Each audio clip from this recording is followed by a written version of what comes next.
बिस्मिल्लाहिर्रहमानिर्रहीम। मैं हूं Abdurrahman Yousafzai BM academy YouTube channel से। आज हम बात करने जा रहे हैं विल हैव प्लस टू की। तो विल हैव प्लस टू का मतलब है, यानी विल का मतलब होगा और हैव अलग हैव हो तो उसका मतलब है कुछ पास होना। लेकिन जब ये दोनों आपस में मिलते हैं और उसके साथ टू का यूज़ होता है तो इसका क्या सेंस बनता है।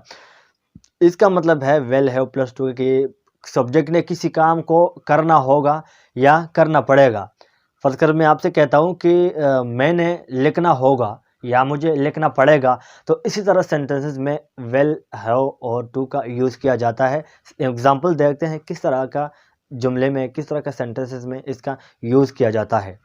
मुझे आपसे मिलना होगा या मुझे लिखना होगा या मुझे खाना होगा, इसी तरह या मुझे खाना पड़ेगा, मुझे लिखना पड़ेगा या मुझे आपसे मिलना पड़ेगा।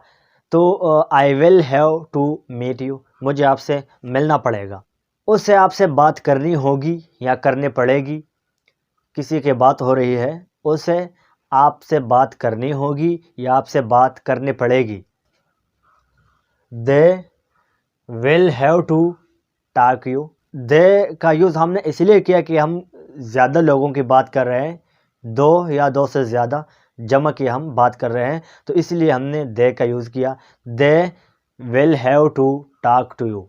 आपको मेरे साथ खेलना पड़ेगा या आपको मेरे साथ खेलना होगा, बात तो एक ही है। You will have to play with me. आपको मेरे साथ खेलना होगा या आपको मेरे साथ खेलना पड़ेगा, तो एक ही बात है। और अब अगर इसी सेंटेंसेस को हम नेगेटिव में चेंज करें, मसलन आपको मेरे साथ खेलना होगा, अगर इसको हम नेगेटिव सेंटेंसेस में चेंज करें कि आपको मेरे साथ नहीं खेलना होगा या आपको मेरे साथ नहीं खेलना पड़ेगा, तो उसी तरह उसी सेंटेंसेस में हम विल और हैव के दरम्यान नॉट का यूज़ करेंगे। विल के बाद फ़ौरन हम नॉट का यूज़ करेंगे, उसके बाद हैव का यूज़ करेंगे। एग्जाम्पल देखें, you will not have to play with me. आपको मेरे साथ नहीं खेलना पड़ेगा या आपको मेरे साथ नहीं खेलना होगा। या उसे यहाँ आना पड़ेगा या आना नहीं पड़ेगा। पहले हम उसे यहाँ आना पड़ेगा, इसी को इंग्लिश में ज़रा देखते हैं। उसे यहाँ आना पड़ेगा, he will have to come here. उसे यहाँ आना पड़ेगा या उसे यहाँ आना होगा।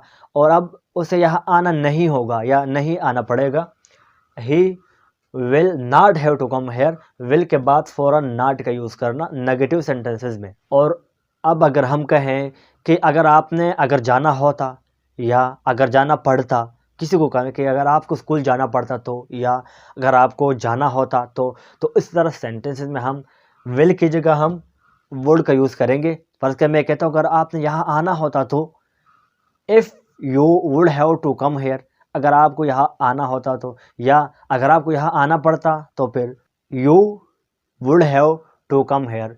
दोनों के बाद सेंस तो एक ही है, आना पड़ता या आना होता, बिल्कुल सेम सेंस है, सेम मतलब है। जिस तरह विल हैव का मतलब है कि आपको मसलन किसी काम को करना होगा या करना पड़ेगा, तो इसी तरह वुड हैव का मतलब है कि करना पड़ता या करना होता। करना होता में भी वुड हैव का यूज़ होता है और करना पड़ता में भी वुड हैव का यूज़ किया जाता है।